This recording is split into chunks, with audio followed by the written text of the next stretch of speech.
Yeah? What's good? Yo, salute. Peace, Hey, power, salute you. prosperity. What's your name? I didn't get your name. Miguel. Miguel. Yeah. All right, there we go, Miguel. Nice to meet you. So how'd you get to Thailand? Just on the list. I got like this bucket list in my house Yeah? of all the places I want to like travel to and stuff like that. Yeah. So I was living in Japan. Basically, my time was up there. So Yo, how was Japan? Lit? cleaner, Clean. lit, conservative, all that. Oh, so you like the conservative flow? Not all the time. Okay. Thailand, I kind of like, straight shooter sometimes because Japanese people, they're trying to be polite just like Thailand, but they Yeah. polite.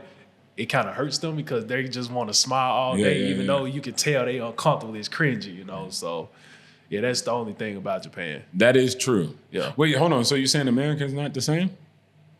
Yeah, They're they not are. friendly? Yeah, they are. They like Japanese people? No. What's the difference? Between American and, and Japanese person? Yeah. I've been around Americans so long. Yeah. Now, it's tough for me because when I talk to Japanese people, they would say Americans are more outgoing than they are. Yeah. Which is true to a certain extent. Yeah. They're more so on the conservative side. They shy and stuff like that. Yeah. I literally had a grown man from Japan. He older than me, said he was scared of me. Really? Yeah. Yeah, no surprise. Because he was like, you came in the room, hey, what's up? How you doing? Yeah. And, they not like that. They more so bow your head, put your head down and stuff like that. Arigato. And when you do that, a lot of people don't know when you put your head down, that's like your power kind of diminishing in a way. Yeah. Wait, how tall are you? Like 6'1". So you was about the tallest. Yeah. Yeah. That's real facts. Yeah. Everybody's not that tall. Okay, so you came to Thailand. It was on the bucket list. It's crossed. How do you like it so far? It's cool. I'm still trying to understand it. Yeah. The culture, I'm coming to grasp with how, things are working here. I like the politeness. I like the respectfulness. Yeah. A lot of times they're money driven here, but the main thing is they money driven to take care of their family. Yeah, okay. It's kind of like America in some way, like the streets aspect. Yeah. When it comes to getting that money. So you was in the Corps before? Yeah. Hoorah. Hoorah. Simplify. Do or die. All right, cool. So how long did you stay in the Corps? 4 years. All right, so if somebody else was like, damn, Nanny, I won't join, or maybe I should, what would be your 30-second elevator pitch for the Corps? I don't even do elevator pitches, man. Okay. I give them the whole game. The whole game. Okay, so since we got limited time, what would be some game that you drop on them? All right, so this is why I tell people, don't look at yourself and look at the recruiting or the branch. Don't look at them above you. Look at them as like an equal in a way. Still be respectful, but look at them as equal. Like look at it as like a partnership because they need you just like you need them. So what I always tell people is, first off, you need to do a pro-con analysis on yourself. Look at the good and the bad that comes with yourself. Then you do a pro-con analysis on each branch. Learn the good and bad. Ask recruiter questions, but don't just stick with the recruiter because the recruiter's main job is to sell. Understand it's a business side to it. So you talk to them, get your questions there, but then you go to somebody who work inside the actual military, and then you verify what the recruiter said, and then you match those up, and then that's going in a nutshell. That's going to help you make a better decision. Okay. So pros and cons of yourself, and then pros and cons of that service in particular, and then match those up. Yep. And then you come boom with a game plan. So the key is I ain't specified that. The key is whatever aligns with your good and helps minimize your weaknesses or make your weaknesses your strength. That's the branch you need to go for. Okay, but Marine Corps is still the best though. Oh yeah, for sure. Okay, yeah, sure. just double check it. For sure. Okay, cool. So after the military, then what happened? After the military, what did you do? I had got out and I just started traveling. Word? Yeah. Dang, what you online? You making money online? Online, yeah. There we go. Yeah. Now that's okay, bet. So you started making money online, and then you started crossing countries off your bucket list, yeah? Not initially. I was with my folks' house at first. And then I was just, before I started making money online, I was driving trucks state to state. Oh, the truck driver. Yeah. I wasn't delivering low. I was delivering newspapers. Oh. So I was delivering like newspapers. Word? Minister Farrakhan, he got his own media company. So I was like delivering newspapers. Oh, you was with Farrakhan? Yeah. Okay, I didn't know that. The NOI. I'm not Muslim. Okay. The guy, I ain't Muslim. the dude, he just rock with me. So but you eat pork? No, I don't eat pork. Yeah, no, Yeah. me neither. Yo, Kevin, he eat pork. He eat a lot of pork. Do what you do, man. Nah, he don't. But okay, all right. So after that, you was delivering the papers. Then you did what? What was the next one?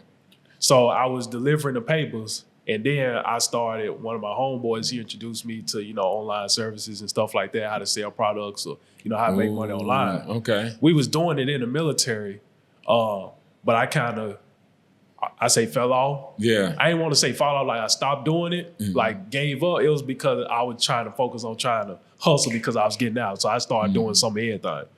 And he hit me back up. He like, bro, I got an opportunity to get on this. And, he put me on to the opportunity. Yeah. And then, it just took off. Okay, bet. And all right, so after you was done that, then what was the next step for you? Then you went overseas. Then I went overseas. I saved up some bread first because Yeah. I was traveling in the state. My final stop was Texas. Saved up some bread with one of my former military roommates. Yeah. Stayed there for about 6 months, and I came overseas. Okay, there we go. How old are you now? 25. 25. Oh man, 25. I'm an old ninja out here. Okay, so you're 25 overseas. And were you overseas when you were in the military? I was. Okay. I was. Japan. In Japan. Okay, bet. And then you came overseas, and Thailand wasn't the first stop, was it? No. Japan. Back to Japan. Japan. Okay, all right. And then after that, you came here. Yep. Okay, bad. See, that's solid, man. I wish I had that game plan that quick. I was out here collecting dust. I wasn't doing nothing. Nah, but also you was in your parents' house, right? Oh, yeah, for sure. But you had a game plan. Yeah. You wasn't just in there eating Doritos, playing video games. You actually had that plan of moving out. Right. So the plan, like, first off, I didn't move into my parents' house because I had to. I already had my bread stacked up from the military because they even offered me a job where I could have worked overseas and just got an apartment out of town. Oh. But yeah. I just said, I wanted to go home for a little bit, spend time with the family and, make something happen in America. Okay. So in the meantime, while I was just chilling, I was on my mom's couch, chilling on my mom's couch, still making stuff happen. It wasn't because I had to, it's just because I wanted to. Yeah, okay. Yeah, but it's still a smart move. Yeah, right? yeah, for so, sure. Yeah. Okay. For sure. And then, so you're here now and you're making good money, I'm assuming, yeah? Now, have you used your VA loan yet? I'm working on using my VA benefits. Okay. Yeah. How you going to use that VA loan? The house one, for the house. The house? Yeah, have you heard of house hacking? I have. So I had 2 ways I was going about. I was going to go get a fourplex, but the government, they trying to solve the homeless veteran crisis. So the SBA is doing a lot of opportunities where they giving veterans that service disabled, veteran-owned business and veteran-owned business the opportunity to, get those houses and then go to them and be like, hey, I want to house some veterans, and they'll, propose contract and pitch it to, pitch it to them. Ooh, now that's a strategy right there. Yeah. So you got long-term, short-term, mid-term, and then this is a special one to kind of, so people can understand, it's like Section 8, but it ain't. It's for the homeless, and that's homeless-specific veterans. Right. And then you're going to also create that LLC or whatever the business is. Right. And then that you'll be able to funnel those people that the veterans have into the home. Yep. And I'm sure they pay pretty good. From what I've done my research on, you won't never know the specific, number, but it could range up to 6 to 7 figures because some people, they, not only do they house veterans, they factor into the budget as well, mental health services, catering services, cleaning services. So the more stuff you put in, the bigger the budget is that can get to support you. Okay, and where are you planning to kind of set this up? Like, what state are you targeting or checking at? Really don't matter. But I'm looking at Texas. There we go. Texas, I'm about to say, yeah. Or Tennessee. Tennessee got some homeless vets too. And Yeah, I usually kind of say like Texas is my favorite one because they have a lot of different type of discounts and exemptions for property tax in Texas. Yeah. Because you got the you got the VA loan, which is a federal one, 0 down. Right. Then the state got a VA loan that comes from the state. So you can use your federal one and you can use the state one. Wow, so you can use it twice at once. Yeah, they're 2 separate. One's from the federal government and one's from the state government. It's the only that I know of state in America that gives veterans a 0 down loan. Right. Just like the federal one. And so that's one up two right there. Right. So you can get a fourplex and then spin the block and get another fourplex with the state VA loan. Right. And then they also have veteran board loan, where they also give you a low down payment, low interest on land. Right. And they got that. So that's 3 loans that you can use when you go down to Texas. If you go to any other state, it's just one, the federal. And then that's it. Wow. Yeah, so Texas is it. I gotta look into that because the only one I saw was the VLL, Veteran Land Loan. Yep, that's one. VLB, Land Loan Board or whatever. That's what it's called? Okay. Yeah. So that's the good one. And then you buy land and you straight. But also they have the property exemption for the one you live in. Mm-hmm. So that's good. And every other one you own, you get another veteran exemption, but it's not like 100% exemption like the other one if you're disabled, et cetera, like that. So Texas is the place to go for veterans for sure. So that's a perfect place. But where did you find out the information about that for the quadplex, the homeless veterans? Where did you get that information from? Man, YouTube, Instagram, just research it. And when you start researching, algorithms just start feeding you stuff. Mm-hmm. And I saw on this YouTube recently, this guy, they start sharing their testimonies and stuff like that. I forgot the episode.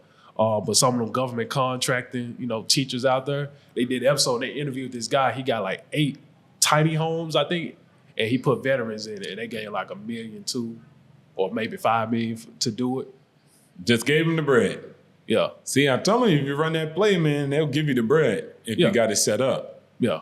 Okay, so you learned that from YouTube University. Yeah. Yeah, that's what I call it because there's all the information there. Most people don't even know. Yeah. They're watching cat videos. Right. So with that, the YouTube University is like, okay, they just give you the soft news, right? That's where you can be able to listen to it and all right, cool. And I saw it on the SBA too. The SBA is the hard news where you got to sit down and you got to read the requirements and stuff like that. So you got to use both. Yeah.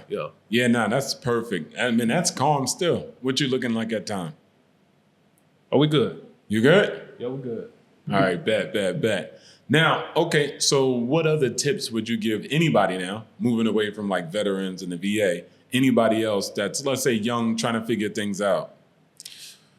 Ooh, well, one, the main thing is, I'm going to get away from the financial aspect, right? I'm going to talk about the mental health side, right? Okay, go ahead. Understand that all this stuff that people going through is all situational, right? So everybody race is different. Everybody have a different birthday. Everybody have a different death date. So don't get caught up trying to run somebody else's race because you see them doing better than you. It's going to always be somebody doing better than you. It's all going to be somebody doing the same as you. It's all going to be somebody doing worse as you. The main thing is focusing on the pie that's in front of you, right? And how you gonna, handle your fair share of the pie, right? That's really the main thing that, people gotta, focus on. Because I'm gonna tell you this. People say America is bad. I can't say that. Because there's people leaving America, going to another country. You got people from India, China going to America, running it up. You got China going to Japan. You got folks coming from Africa going to this place, right? You got me who came from America to Thailand, doing something different. They in Thailand. So it's all situation. You got to do what's best for the situation. Ethically and morally, I do have to say that. So just do what's best for your situation. Just understand, you ain't going to please everybody. But when you do what's best for your situation, you follow your own intuition and stuff like that, you're gonna be straight. Perfect. That's it right there. You know what I'm saying? Cut. No, I'm just kidding.